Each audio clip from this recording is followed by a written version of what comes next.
let me begin by quoting Van Morrison. When heart is open, you will change, just like a flower slowly opening. And from 1 Corinthians. For God's folly is wiser than human wisdom, and God's weakness is stronger than human strength. But God chose what is weak in the world to shame the strong. God chose what was low and despised in the world, things that are not, to reduce to nothing things that are.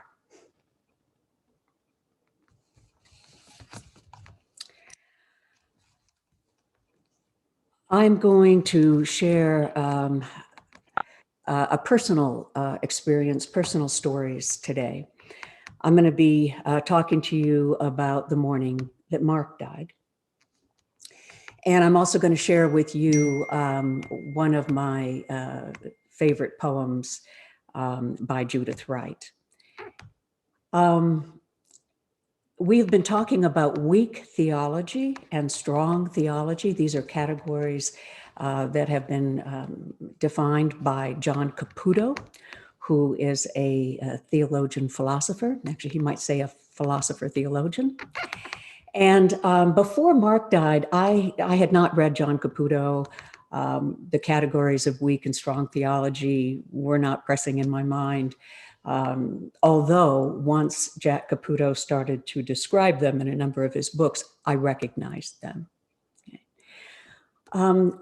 One reason that I'm going to take the risk today, actually, of sharing my own personal experience is, whoops. I'm sorry about that. I just had a phone interruption. Marianne, this is Chris. I cannot do that because it says 100-person max, and I can't join. And you might want to let your guy know that somehow it was limited, because I don't think you intended that. Okay, just a moment. Christy, am I still on screen? Yes, you are. Okay, because I can't see myself at this moment. Yeah, you are. I've gotten actually a couple of calls saying that this session is limited to 100 people, and I think that it should be open to more than that. Is there any way that we can check that right now before I continue? I will check that right now. Hold on just a moment. Okay, Marianne, should I let you go, or do you want me to hang on?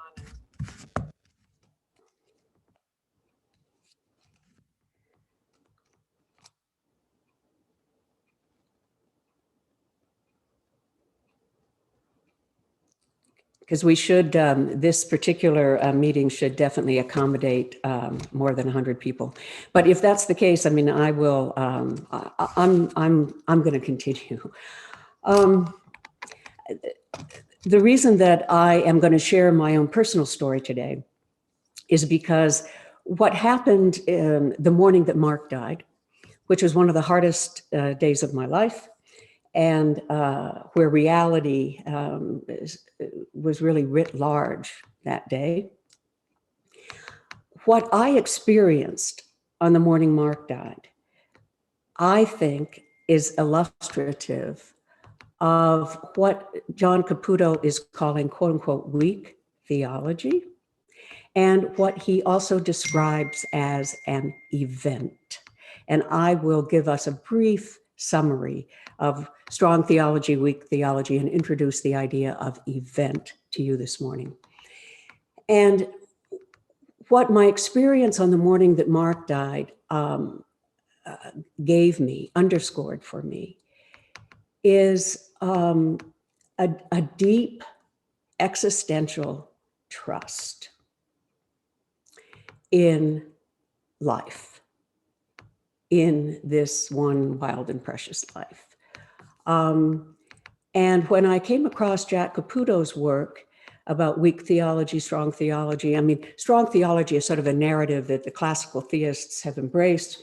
And we sort of assume, oh, God Almighty and strong, and he will make everything all right in the end.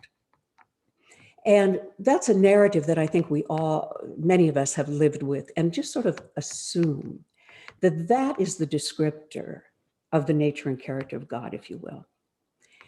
Weak theology suggests that perhaps we're not looking at God through quite the right lenses. So what I'm encouraging in these conversations is for us to sort of open the aperture, open our eyes, open the lenses through which we see the world, and consider that there are other ways of that are indeed worthy of and descriptive of the name of God, that is not confined to this notion of strong theology. In fact, we may be missing so much by being distracted by this more structured, almost steel-framed template, that it may be keeping us from experiencing some of the grace and wonder and serendipity that is present to us, I would say, all the time. Only we so often do not see it. So for me, this notion of weak theology has given me a language and a category to talk about something that I think that all of us have experienced in our lives, and I will be very interested to hear from you all about that. But that it describes something, it opens up a door for us to talk about God in a different way than the God of classical theism, which is the supernatural, Übermensch being that we say, that is our image of God. So let me just briefly highlight for you some descriptions of what Jack Caputo calls a strong theology. Now, let me say too that these two words, weak theology, strong theology, they are attempting to be descriptors of God. And God is a word symbol, a word symbol. So what we attribute to God, how we imagine God, what we think is possible in God, what we think is worthy of the name of God, really does shape how we live in the world, what we think is possible. It actually can affect how we love and why. So how we imagine God, I think, is really important. And I also think that we as human beings, that this longing for understanding this mystery of our life, that our longings and hopes are not that different from one another's. And I think that this longing and hope that then, I think this is where God and our understanding of God, this is part of the play and the mystery of trying to understand our lives, is how do we talk about this mystery? I think that's built into us. I think we all as human beings have this longing, this curiosity, this sense of wonder, because we're reflective, we're meaning-seeking beings, we're storytellers. So how we think about God, I think, really matters. So, strong theology. As I mentioned a moment ago, it's the God of supernatural theism, this almighty, all-powerful, sovereign God. I mean, what can be more powerful than a sovereign, almighty God? Okay.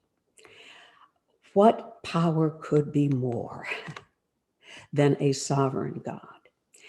The God of supernatural theism tends to be the God that is causal. This God causes things, is a kind of prime mover, if you will. By the way, that also makes God responsible for everything. And it's a strong force to carry the strong name. And it has the force to enforce what it is calling for. And if indeed God is that kind of strong presence, then who can we trust with that name of God? Strong theology tends to promise a historical determinate outcome. It tends to have a fixed order. It tends to be framed in a strong, hard structure, a steel framework. It's pretty definitive. And we may not understand all of the whys and wherefores of a strong God, but the sense is that in strong theology, this notion of a strong God, that ultimately God will take care of things, ultimately. Now, the notion of, and by the way, we can argue this a little bit, parse out, what we really think strong theology is, but writ large, those are some of the characteristics. Weak theology is another way of understanding God. And as I've mentioned before, the idea of weak theology, that name doesn't have a lot of currency, okay?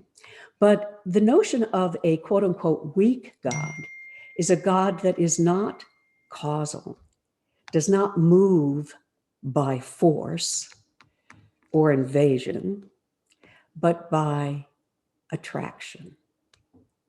And lays claim to us not by force, but by provocation or invitation or inspiration or a call.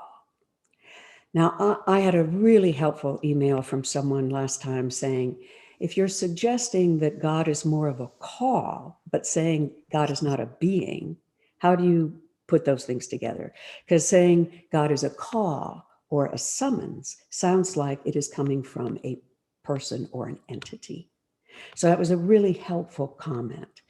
And this may or may not be helpful, but weak theology suggests that God is not an entity, but is love. Not a person, maybe not even a presence, although I often experience whatever it is we're talking about as a presence, but is love. And weak theology, the call of weak theology, is the call of love, and how it plays out in the world is limited by love. Weak theology suggests that this promise, this summons, this call awakens love. It evokes what is best in us, our goodness, which, as I mentioned last time, I truly believe is goodness is our deepest structure. Weak theology suggests that God participates in our lives. We participate in God. It doesn't triumph. In fact, very often, God displaces and reverses. But whatever this presence, whatever this experience is, it transforms. It is a demand for beneficence without sovereignty. Okay. It doesn't coerce. It doesn't necessarily predict. It's not that specific. It's sort of loosely assembled. It's more fluid, watery, open-ended. But the notion of weak theology in its open-endedness also suggests endless possibilities. So when we think about the name of God, what is it that we do in the name of God? Is in strong theology, does God shelter the implications of strength and victory? Or does the name of God shelter this, what Caputo was calling this weak force. Okay? Event. Let me, this is another category that John Caputo talks about. It goes hand in hand with weak theology. In fact, event is how weak theology expresses itself. Okay. And, when we think of an event, we think of something that we construct and that we make happen and that we organize and so forth. Caputo suggests that event, in terms of how God works with us or is present to us, is not of our doing, that it is, in a sense, done to us, and it's an invitation. It's event in Jack Caputo's understanding. It's a transformative moment that releases us from the grip of the present. It's more kairos than chronos. It's a different kind of experience of time. He suggests that an event, the kind that serves weak theology or illustrates it, is more of a knock on the door. It beckons and invites a response, but it may insist in evoking a response in us, but it does not coerce. An event can present itself and we can pay attention to it or ignore it.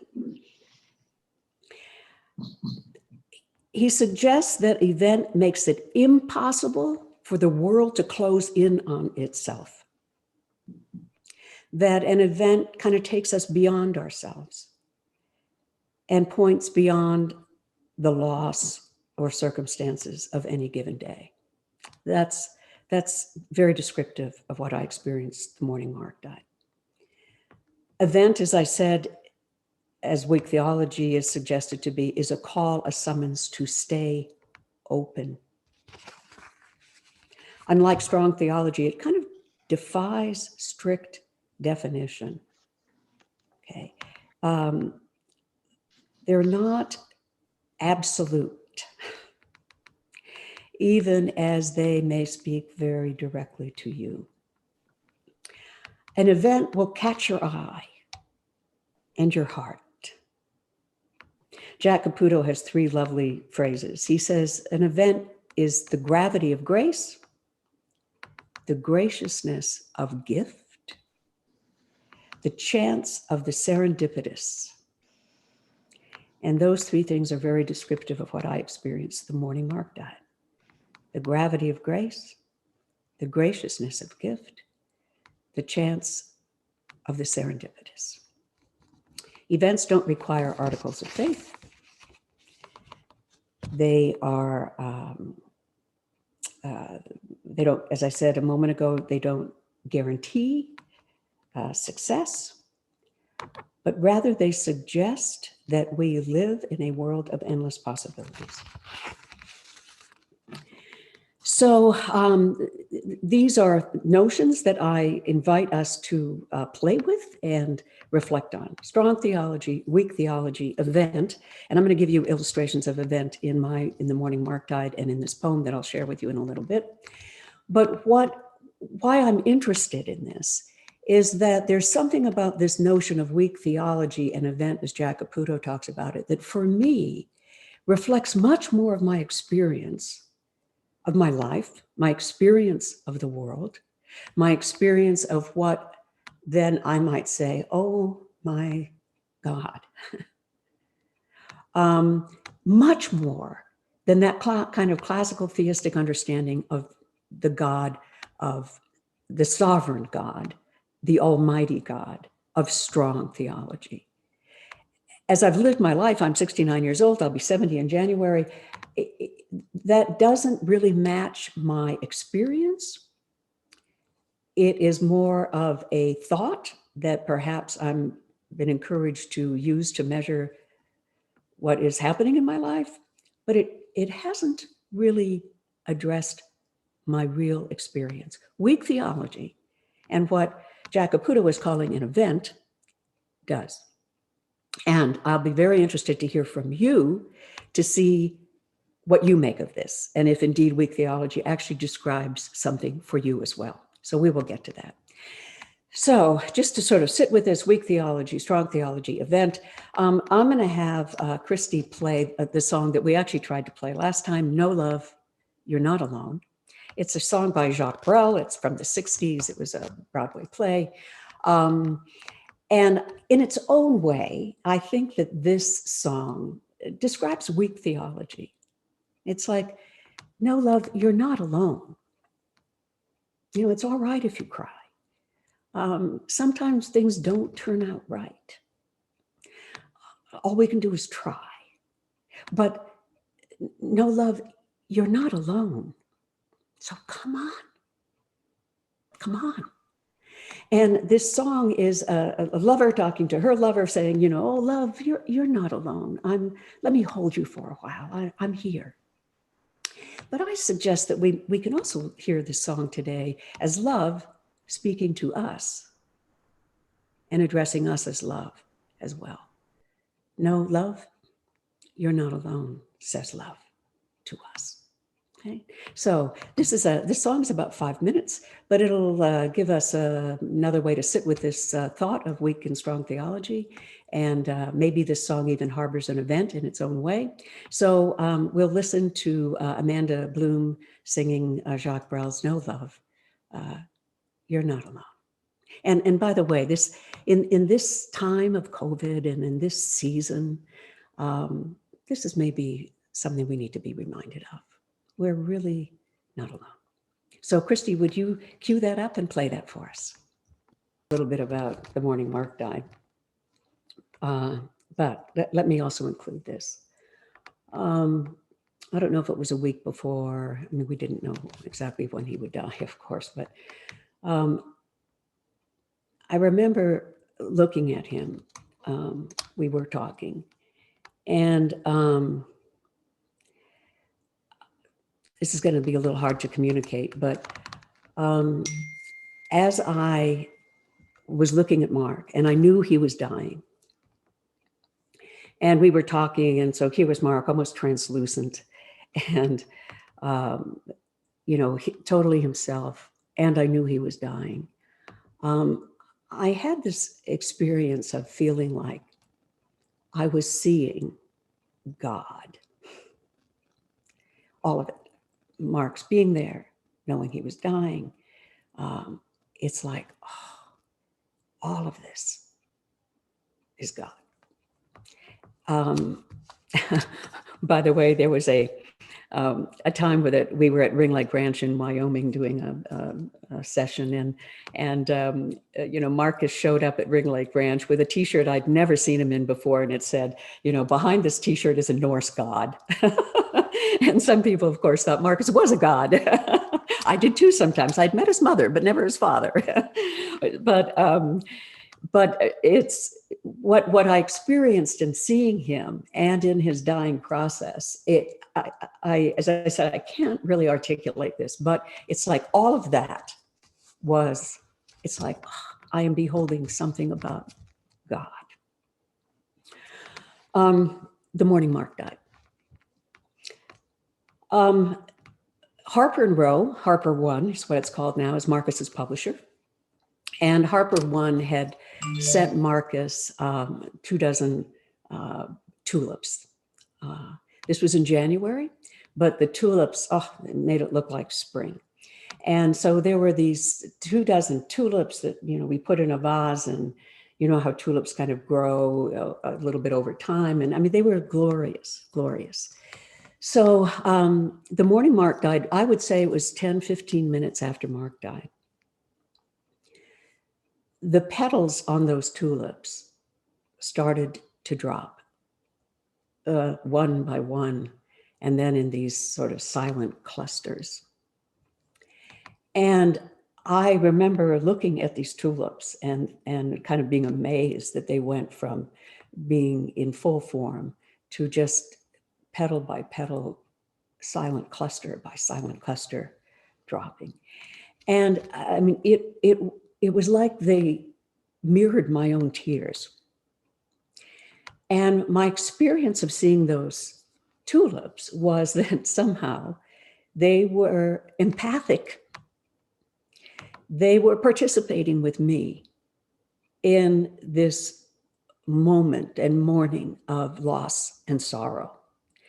So to see these tulips, their petals dropping was, I felt that they were with me in this. Now, by the way, I think Jack Caputo would call that experience of the tulips an event.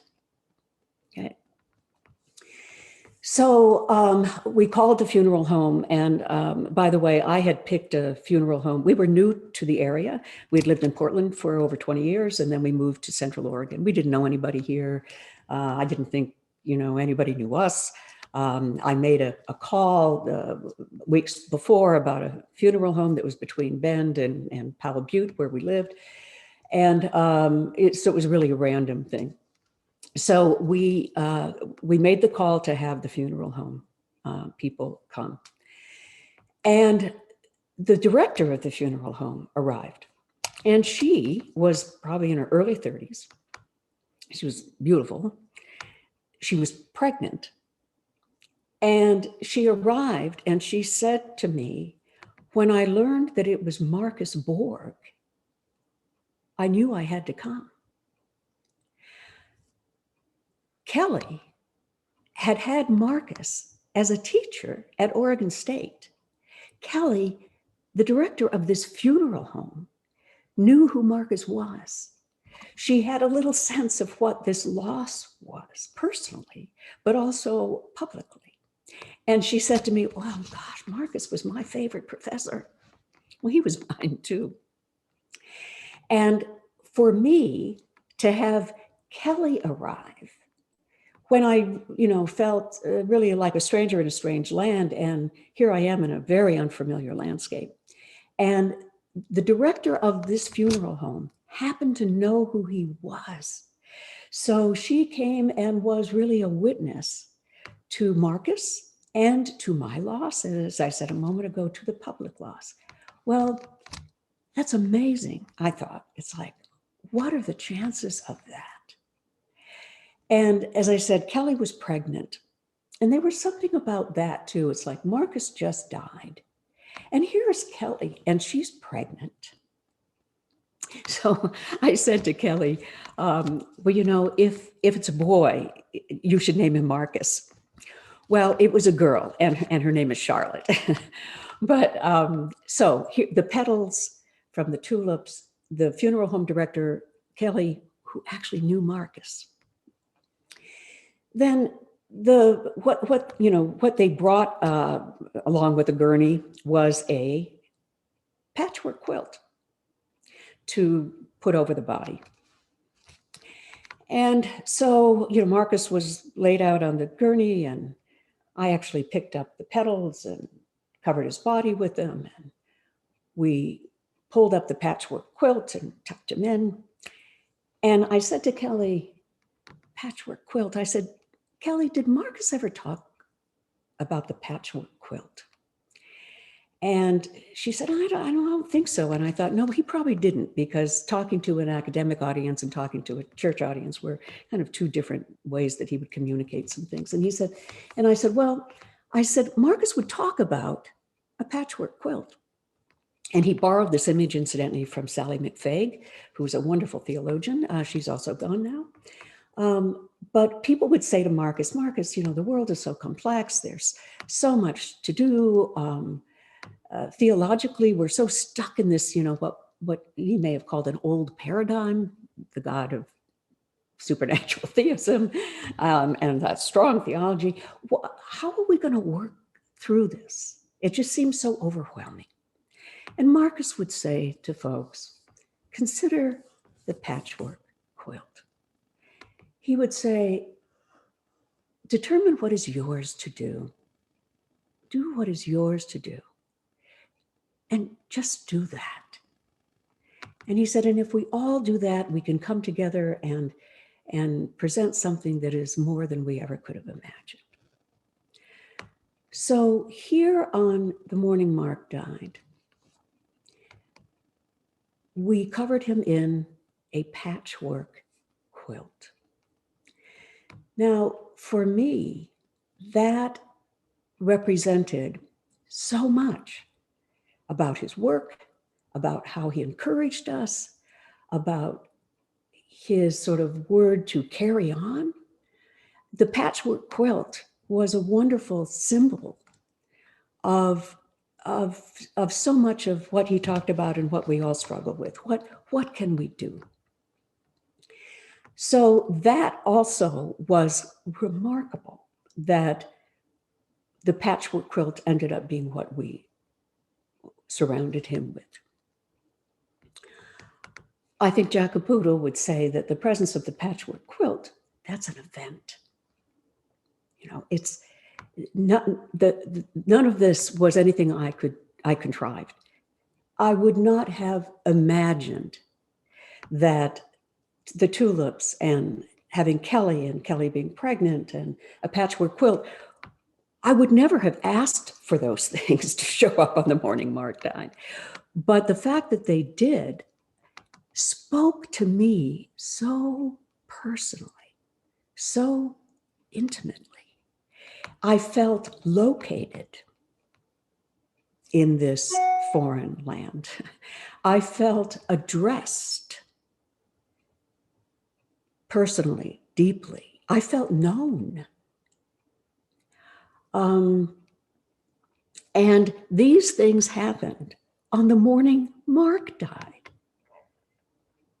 The hardest day of my life, the reality that Mark is gone. He's dead. And at the same time, these things came and were present to me.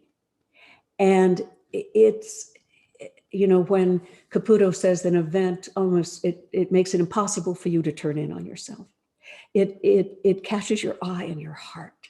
An event actually can open you up and can suggest that there are links and connections and possibilities, and an event can encourage you to continue, move on, you know.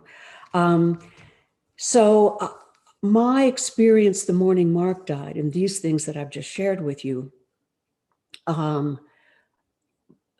those two things happening at the same time really shifted my theological thinking. I didn't know that at the moment, but I've been on a slightly different trajectory ever since.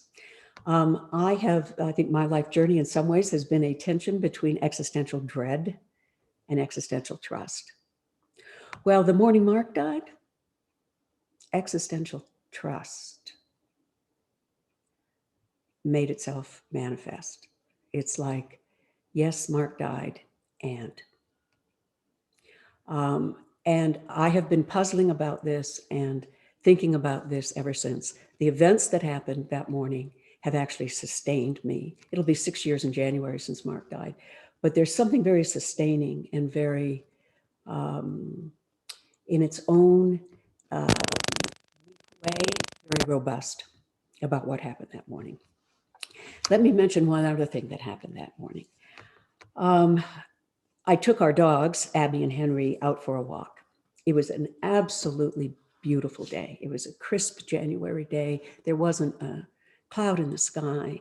The light was brilliant. It was a beautiful, beautiful day. And Henry and Abby and I went walking down Desert Sage Road.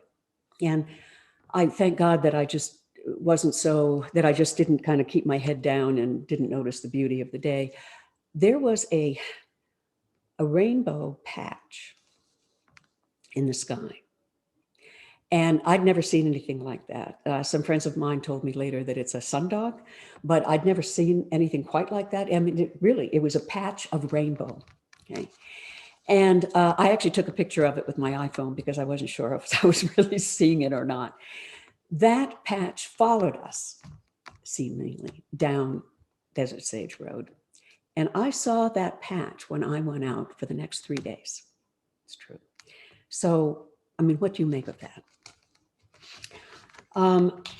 I share these things because for that kind of grace and that kind of serendipity.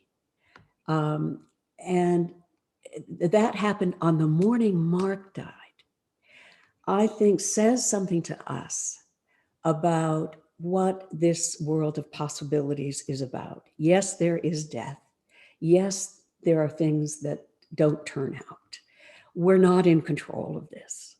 But my experience the morning Mark died was, and there is more. Now, whatever happens to Mark, in after death, I have no idea. And for me to speculate about that would have actually taken me away and maybe distracted me from the moment of that day. But what happened on that day, I think suggests a kind of promise. And I'll be interested to know what you make of all of this as well, okay? So let me just leave that and just sit with that together. And Christy, why don't you play, there's a wonderful song called Live Now. And I'm gonna have her play that song, and we can just sit with this notion of weak theology and event and a kind of graciousness that happens in the midst of all the uncertainties of our life. Okay, so Christy, why don't you play that for us?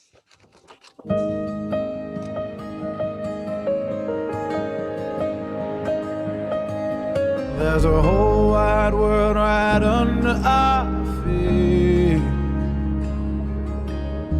Watched you grow, so I hate when you leave. Connected all one leaf to a tree. From the ground is a magical thing. Breathe life, break down, breathe in, break out.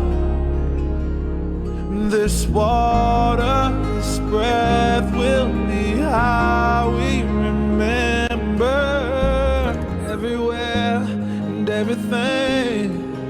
And I am the reason you're breathing. Break down. So breathe in and breathe out. Now this water, this breath will be how we remember. So let it all spread around. Oh, oh, oh. Let it all spread around.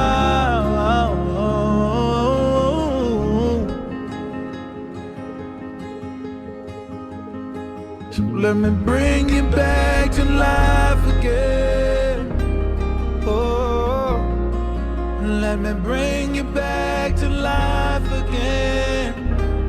Oh, let me bring you back to life again.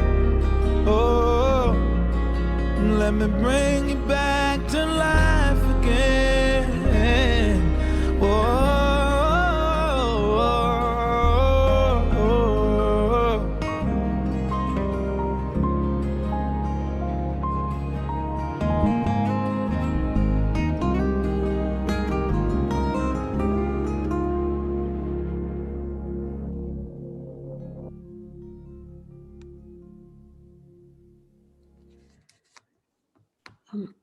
I want to read a poem to you now. It's called Night Herons by Judith Wright. She's an Australian poet. And I love this poem. The reason that I want to read this to you today is that I think this too, in its own way, illustrates what Jack Caputo calls an event, something that comes to us unbeckoned, that it has we notice it, it catches our eye and heart, it makes us reflect and wonder, and pulls us out of ourselves a bit. And the thing I also love about the way this poem describes this is that the night herons that she describes, that after they appear, then they vanish, they disappear. And I think that's also true of the kind of events that Jack Caputo is talking about that's more kairos than chronos, that these experiences don't last, but their effect may ripple forever. But that it's the very nature of these things that they come and then they go. We can't grasp them. We can't overly hold on to them, including my beloved Marcus. And in that, weak theology is much more watery, okay? More fluid. It's so here is Judith Wright's poem. And I hope that this also will help to illustrate what I think Jack is talking about in terms of event and maybe even weak theology. So here we go. Oh, and Christy, I think you've got this poem with a visual. So if you want to show that, you can see this while I'm reading it. It was after a day's rain. The street facing the west was lit with growing yellow. The black road gleamed. First, one child looked and saw and told another. Face after face, the windows flowered with eyes. It was like a long fuse lighted, the news traveling. No one called out loudly. Everyone said, hush. The light deepened, the wet road answered in daffodil colors, and down its center walked the two tall herons. Stranger than wild birds even, what happened on those faces? Suddenly, believing in something, they smiled and opened. Children thought of fountains, circuses, swans feeding. Women remembered words spoken when they were young. Everyone said, hush. No one spoke loudly. But suddenly, the herons rose and were gone, and the light faded. The herons show up on this rainy day, sort of walking down that yellow, the yellow lines and in the road. They're noticed. I love that image of the kids looking out the windows and that the windows were flowered, with their eyes sort of in wonder.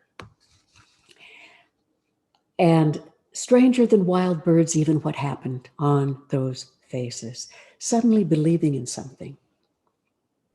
I think an event has that effect, suddenly believing in something. They smiled and opened. And suddenly, the herons rose and were gone, and the light faded.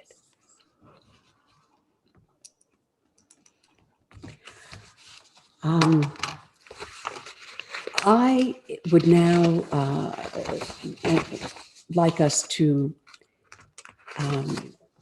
in just a moment, we're going to open this up to a plenary, and to give us some time to reflect on, what I've presented, and also your own experiences, okay?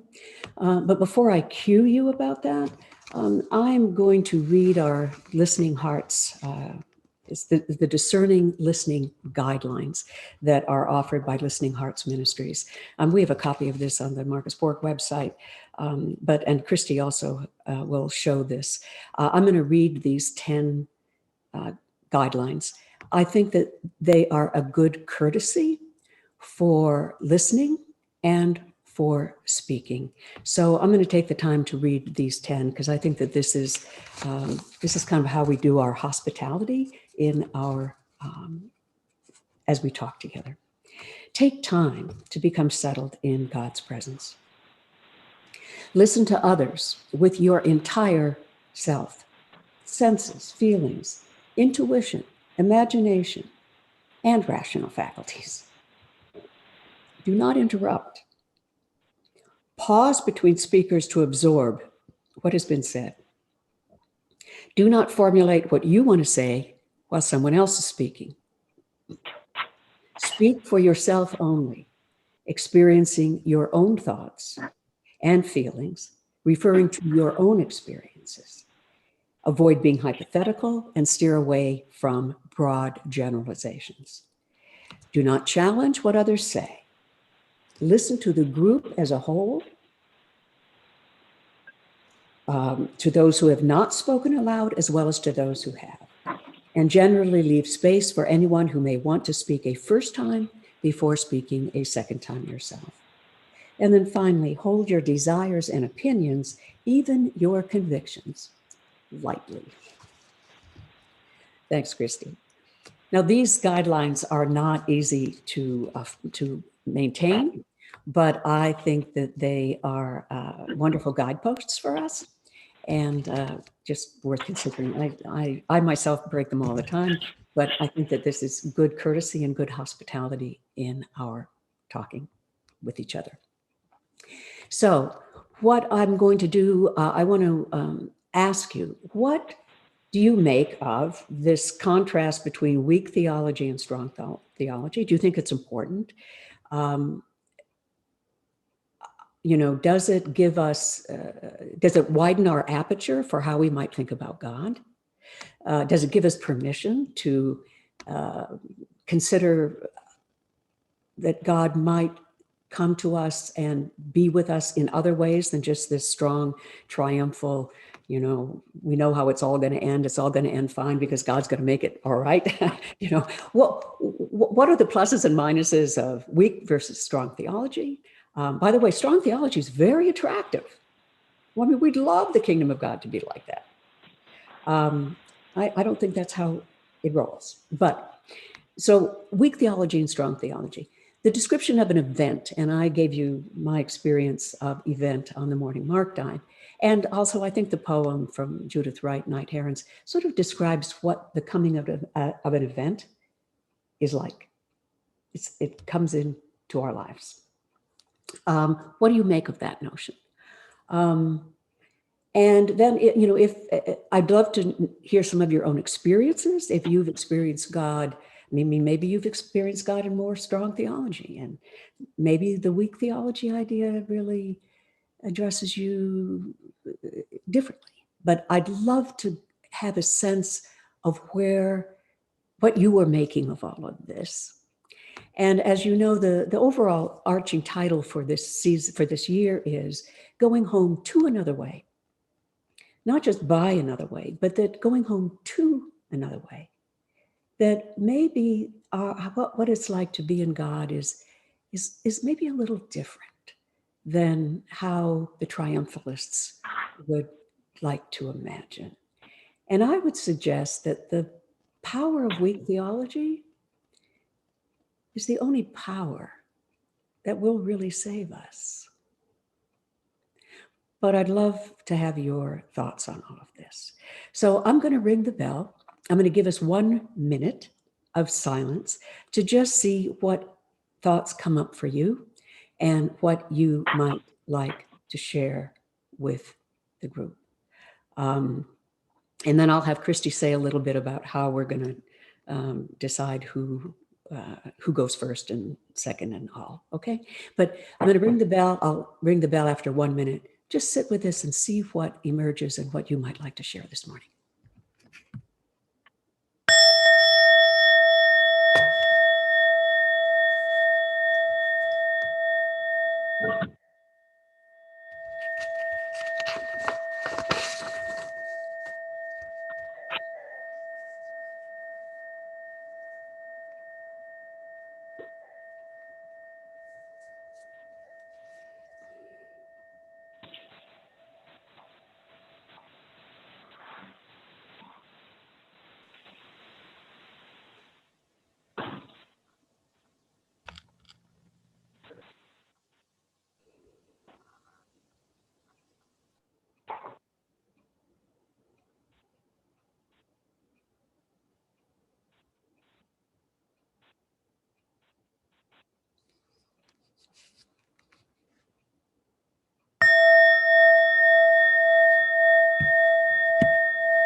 Christy, do you want to tell us a little bit about how to let people let us know that they want to share? Yes, I would love to. First of all, if everyone could please be sure that their microphones are turned off. And if your video is turned off, if you could stop your video, it's in the lower left-hand corner. And those who'd like to ask a question, I'd like one person, well, I'd like people to just unmute their video if you want to ask a question, and then I will highlight you so that you can speak with Marianne. So the way to do this then is to Undo your video, and then I will call on you and introduce you to Marianne if you want to speak.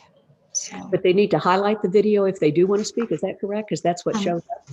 I'm sorry. Yes, they need to well, instead of stopping your video, keep your video open. So I see Anita. Anita's open right now. Anita, do you have a question? Or a comment, actually. Or a comment, or a response Marianne? is really more what I'm curious about. So is it this Anita or is there another Anita? Anita Rognas, is that how you say it? Oh, Okay. Anita. Oh, my goodness. Hi, Marianne. Hi, Anita. I hope you show up on the screen. Oh, my goodness. Anita, I'm so... Well, I'm touched not that in a you're very good situation for seeing me. I guess my question is, No, your comment. theology to me in a way are related to it. I moved to Missoula about a little over 5 years ago, and the man who was the priest of the Episcopal Church here and retired before I moved has taught several classes on process theology. And now your picture is gone. Are you there? I am, but you go ahead. You go ahead. Well, that was my question. I like the idea of the possibility. You know, I've had some tragedies in my life, and the last one was my daughter who lived here, was diagnosed with cancer before I moved and died about a year and a half ago. Oh my gosh. So the hard theology or the strong theology never meant much to me. This soft theology of we're not in control, except as I think we combine our love with other people's loves, then we have some role in formation of our world. Mm. And that's a little bit hard sometimes when you run into people who are maybe more judgmental than loving. But anyway, I've said enough, and there are lots of people, but I love seeing you, Marianne. Oh, Anita, this is so lovely. Anita and I have been on pilgrimage together so we have a lot of history, and it's wonderful to see. Yeah, wonderful. And I so appreciate what she's saying about, things do not turn out the way that we want. That's right. And I mean, I did not know you'd lost your daughter. One thing it doesn't do so well. Things happen in our lives that is just like, how can this be? The unthinkable happens. So in the midst of that, how do we continue to stay supple or in relationship to ourselves, one another, to what we do in the name of God? And I think the challenge too is to keep our heart open. And I think it is indeed grace and something about that evocative invitation and presence of God that helps us to do that and to continue to live. And and to love this life as it is. I mean, this is not easy work. Being a human being is not an easy task, but there's nothing like it. So anyway, Anita, I'm so happy to see you. Okay, looks like we have Merritt McCall. Did you have a question? If you'd unmute your microphone and have a question or a comment for Marianne?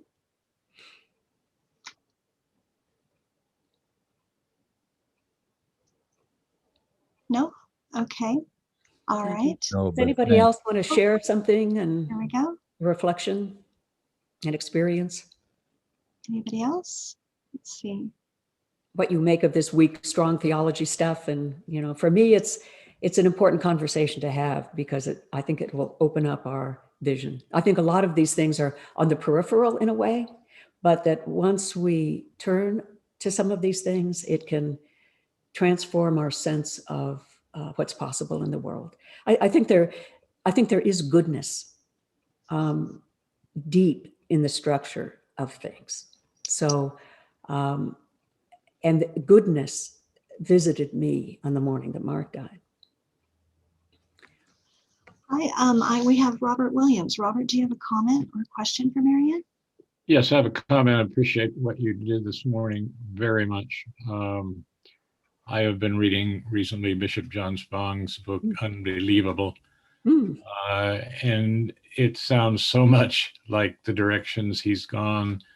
I have great respect for Marcus, of course, but what John is doing is pushing us to understand we're in a period of reformation. We're in a new reformation as the whole church. It's difficult to go there for many people because we're so comfortable, if you will, with the sovereign theology, as you say, the strong theology.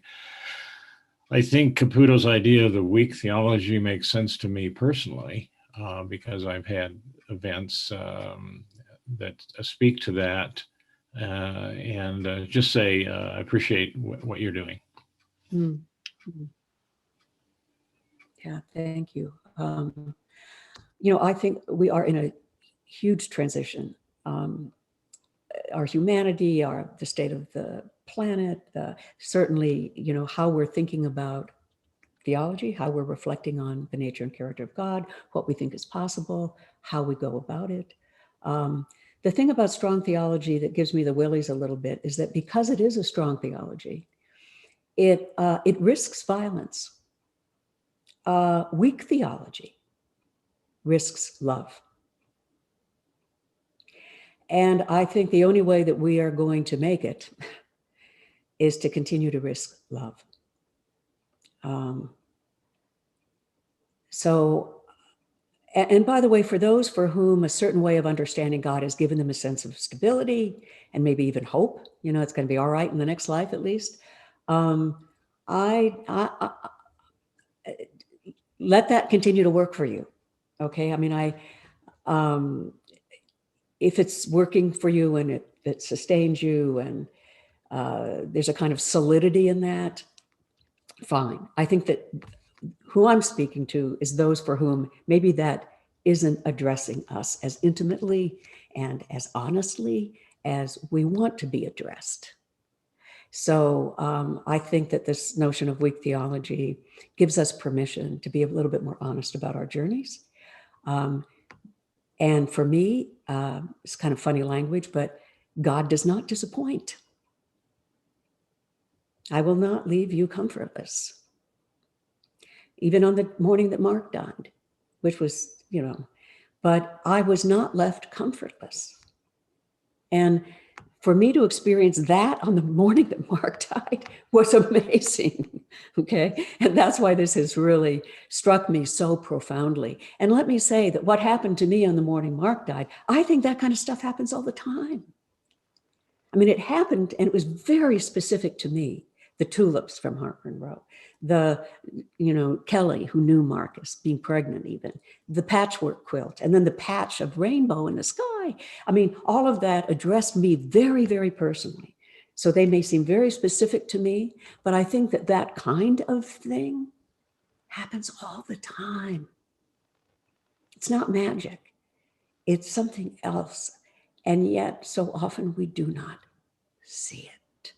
We're so distracted with other things that we sometimes don't see the graciousness that's right in front of us. But the graciousness in front of us is not about definite outcomes, but it points towards possibilities and even a future.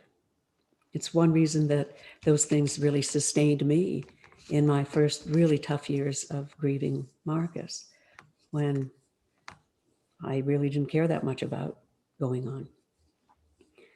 The events of the morning Mark died accompanied me and have ever since. So that's why I think this is so important, because yes, it happened to me, but my insistence is this is the nature and character, if you will. I know it's anthropomorphic language, but this is the nature and character of quote unquote God. And that I find remarkable and evokes my gratitude. That was beautiful, Marianne. Thank you. Oh, Barbara, I see that you're raising your hand. Go ahead. Hi, I am one of the Ring Lake Rancher people. oh, And glad you. I have oops, did we just lose her? Uh, station. She's there, but I think she's lagging. okay. It says my connection is unstable, so I may go in and out. That's fine. Just, I can hear you, Barbara. Can you hear Yeah, me? yeah, great. If you can Barbara, I don't hear know me, if you were that's at Ring Lake enough. Ranch when Marcus wore that T-shirt, but I thought it was hilarious. So my experience when my okay, good enough. Yeah, here you are.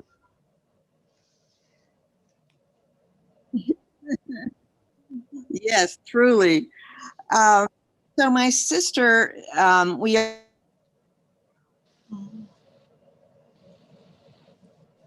Yeah, we're on a delay, unfortunately.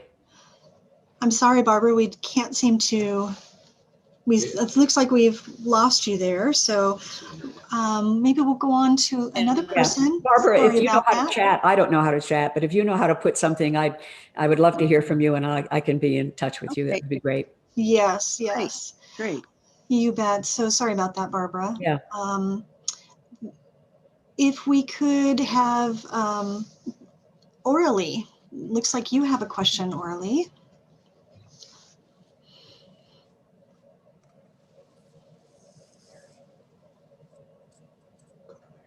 Oh, okay, Orally.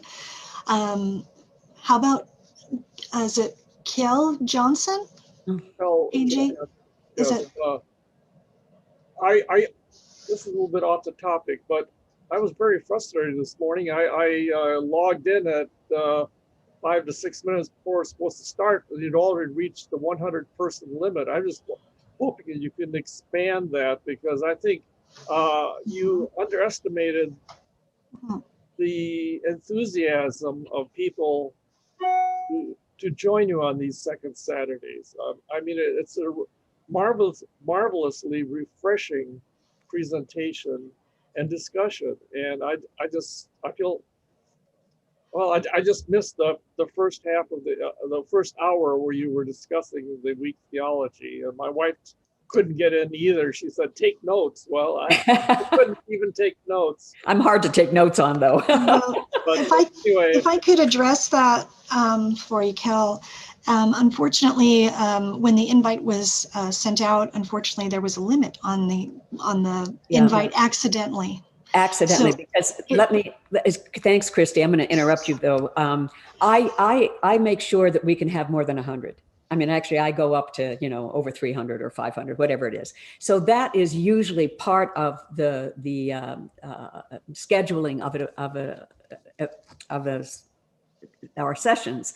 And what I saw was that we were that had been, we were qualified for that had already been taken care of. But apparently somehow on this one, it cut off at 100. But you're very generous to say what you did, Kyle, and I hope you're right. And my intention is to keep the door flung open. And as long as there are more than 100 people coming, hopefully we want to welcome more than 100 people.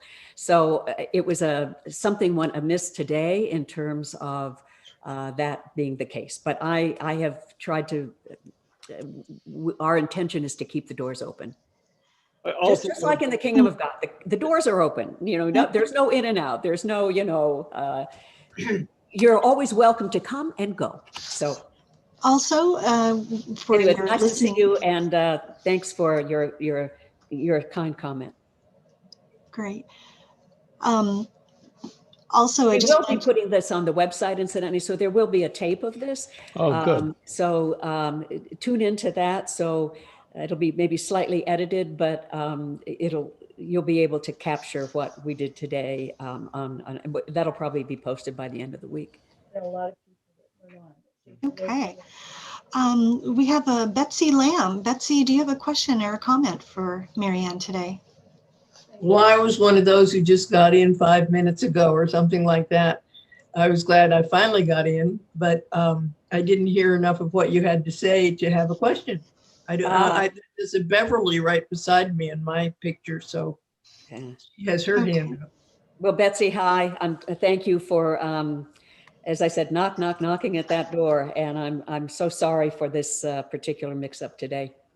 We're all I'm on a learning curve, but that shouldn't have happened today.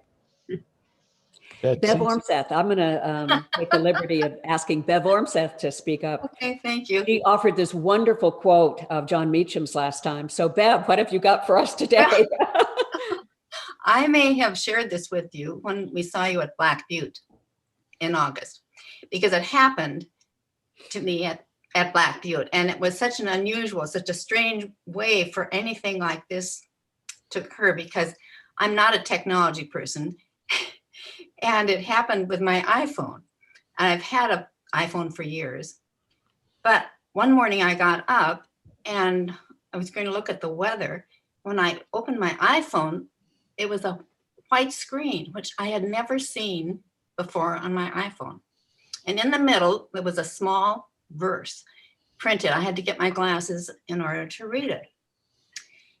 And let nothing upset you. Let nothing frighten you. Everything is changing.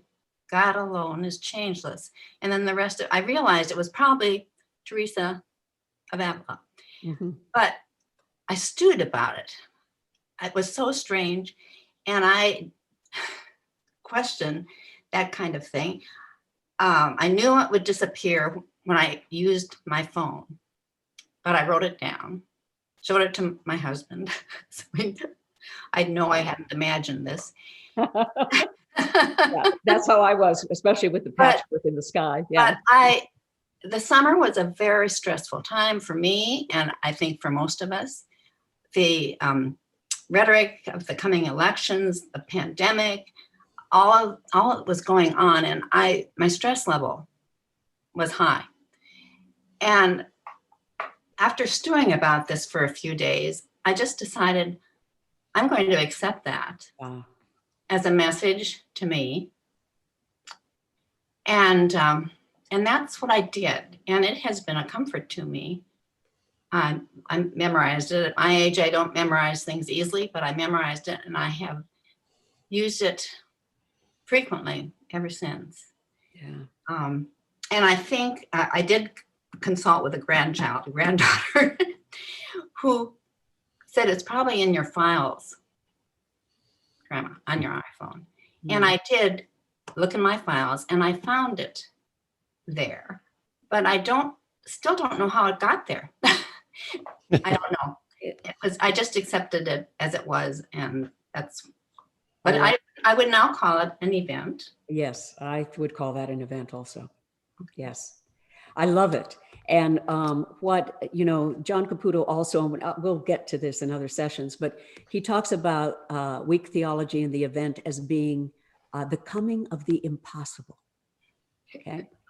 And I love how you've described what showed up, because it's like, this is impossible. How could this happen? Right. Right. But it came to you. And a little bit like that on the morning Mark died. How can these things happen? This is impossible. And it happened. So, Bev, read the little quote from Teresa of Avila again, because I think it's one that Well, I we just would gave all you like to hear the again. first 4 lines, but Yeah, let yeah, nothing upset you. Let nothing frighten you. Everything is changing. God alone is changeless. Patience is the goal. Right. That was important. Who has God lacks nothing. God alone fills all of her needs. It was her needs. And that was it. That's great. I love that story. It's like, how can this be? Okay, there are a few texts in the scriptures that say that. How can this be? Well, I'm sure I meant to share that with you. Yes. When I saw you, but it was one among many things we had to talk about. Which I'm delighted, and I'm so glad you shared that with us this morning. The only thing I'll take exception with Teresa's comment, far be it from me, but God never changes. I think God changes all the time, in a manner of speaking. But anyway, thank you, Bev. It's wonderful to see you. Stay well. Great. So next we have Mary Fuller. Mary, would you like to have a comment for Mary Ann? I would. Mary Ann, you and I met in 2018 at Ring Lake Ranch. It was my first time. That entire week for me was one event after another. Okay. And I did take notes: gravity of grace, graciousness of gift, and the chance of the serendipitous. Perfect. That was that week. You were a huge part of that. But it changed me, and it changed me in the moment, early Sunday evening, right after dinner, when I had the sense that right here, right now, I am in the right place. Aha. And I would not have called that an event, because I didn't know to call it an event. But to me, that was the first of many that week. Wow, Mary. Ring Lake Ranch has that kind of charism about it, doesn't it? I had hoped to see you there again this August, but unfortunately, I did get there earlier in August, but that was not the week that I had planned to be there when you were there. But I'm hoping that this August everything got suspended, but of course it did. Hopefully next summer we're scheduled. Okay. I'm scheduled for next summer. Great. So, and Mary, I love how you put it, that you felt like I'm in exactly the right place at the right time. Yeah. That feeling of being located, you know, that sense of being in your really, not missing that moment. It's like, this is it. I'm in it. I'm in it. Yeah. I'm in it. Why don't you read those 3 phrases from Caputo again? Because I love them. Okay. I hope I got them right. You did. Gravity of grace, graciousness of gift, and the chance of the serendipitous. Right. Lovely. Thank you. Thank you for this. Oh, you're welcome. It's great to see you, Mary. How sweet. We've got at least 2 other Ring Lake Ranchers here. Ring Lake Ranch is a place where I undergo vision quest, in a sense. Not an actual one, but it always has a transforming effect on me. And sometimes it's hard.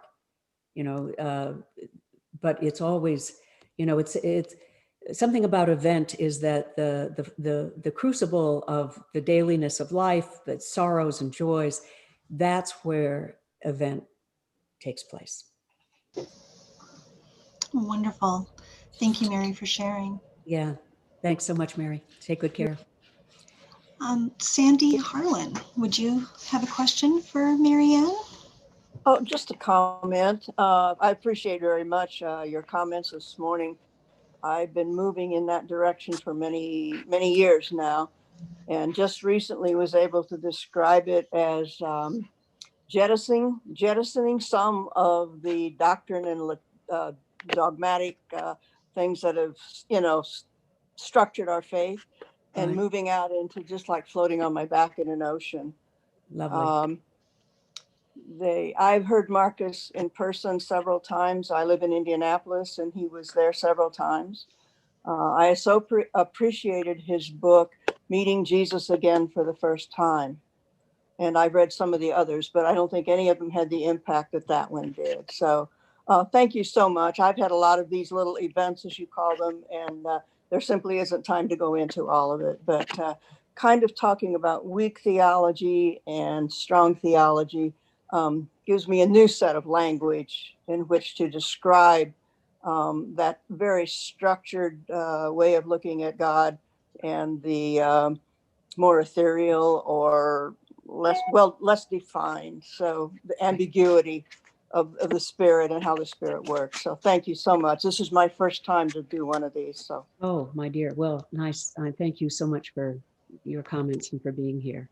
And I love how you've just put that there is something seemingly more ethereal about some of these events and the way we experience life.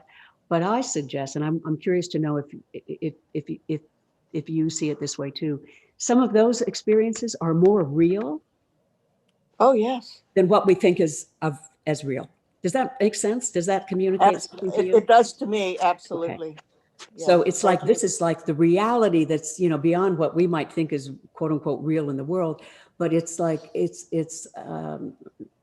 I don't want to call it hyper reality, but it's like a different, deeper kind of reality. Yeah, intangibles are much more real than the tangible.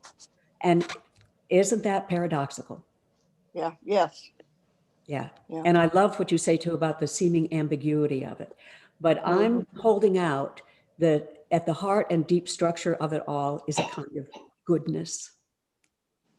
Do you think the first time I began to question some of those structural things, it was kind of nerve-wracking and like, ooh, do I really want to go there? And what's left if that goes? But I am now just so much more comfortable and at peace, not knowing, not having to know.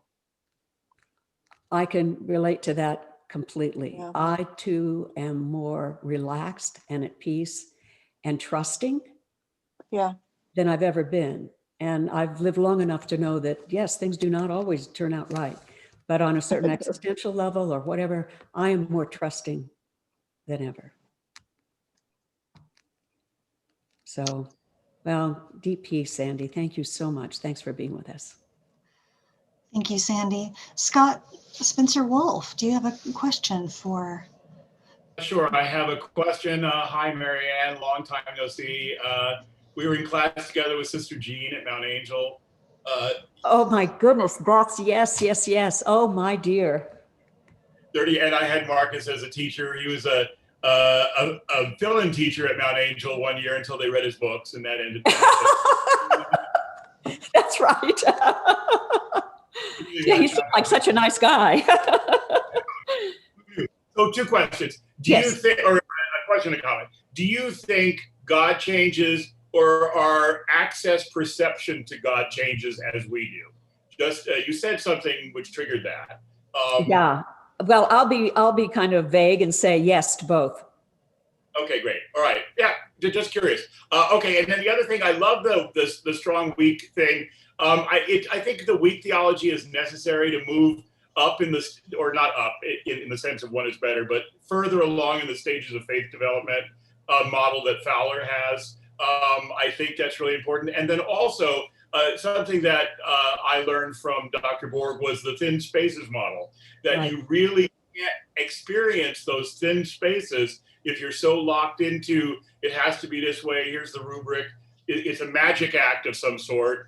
And if you fall outside of that, you're going to have problems. So that's Rise of the Value. I'm a little uncomfortable about the strong weak. I think it's a little like defund the police. It could be open to misinterpretation. If people casually talk about it and they don't, then you have to go explaining it. Right. The model is good. So that's my 2 cents. Thank you. Well said. The model is good. Yeah. Okay. That's lovely. Thank you. Thank you so much for that. Well, Marianne, I think we have time for one short last question. Just taking a look here. Scott, really good to see you. Thank you so much. It's nice to reconnect. That's very sweet. And I have Sarah. Sarah, would you have a question for Marianne? No? Hi, Marianne. Apologies, it won't let me turn my camera on. But I had more a comment, or Yes, two comments really. Firstly, that I think I've very strongly echo the sense that actually these events are all around us all the time, and it's only in these moments of kind of loss, an impending loss, that we're attuned to them. But I think the other resonance that I had from this idea of weak theology was a book that had a big impact on me, which was The Diaries of Etty Hillesum, who was a hard to categorize, but sort of Christian-inspired Jewish mystic who wrote a diary of her experiences in a concentration camp. And she has this remarkable passage in that where she develops this very sort of deep personal relationship with God, and she addresses God, and she said, well, it's clear that you can't do very much to help us in these situations, so it's really for us to help you. And I think there's something very, very powerful about that, about kind of what is it that we're safeguarding in ourselves and in other people. Yeah. Yes, and I think this notion of weak theology shelters that very thing that Etty Hillesum is talking about as well. And I think it is, I think it is up to us, but let me be quick to say, and know, love, you're not alone.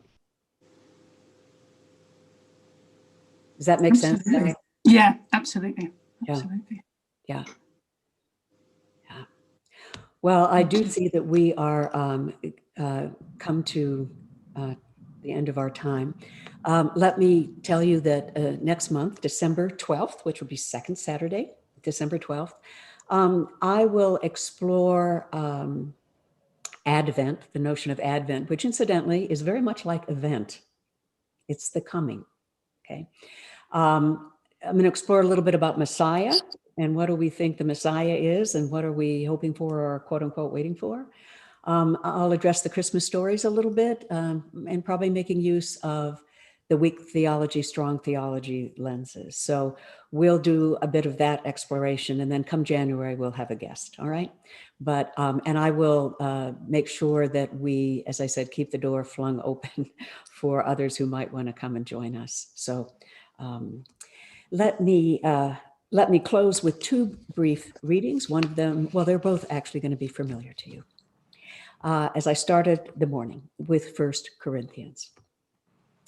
For God's folly is wiser than human wisdom, and God's weakness is stronger than human strength. But God chose what is weak in the world to shame the strong. God chose what is low and despised in the world, things that are not, maybe things that are not visible to us, to reduce to nothing things that are. And from the Gospel according to Luke. Consider the lilies.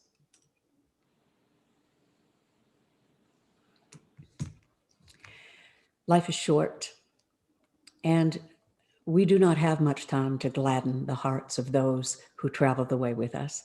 So be swift to love and make haste to be kind. Thank you for being with us today, and I look forward to continuing our conversation in December. Stay well and stay safe.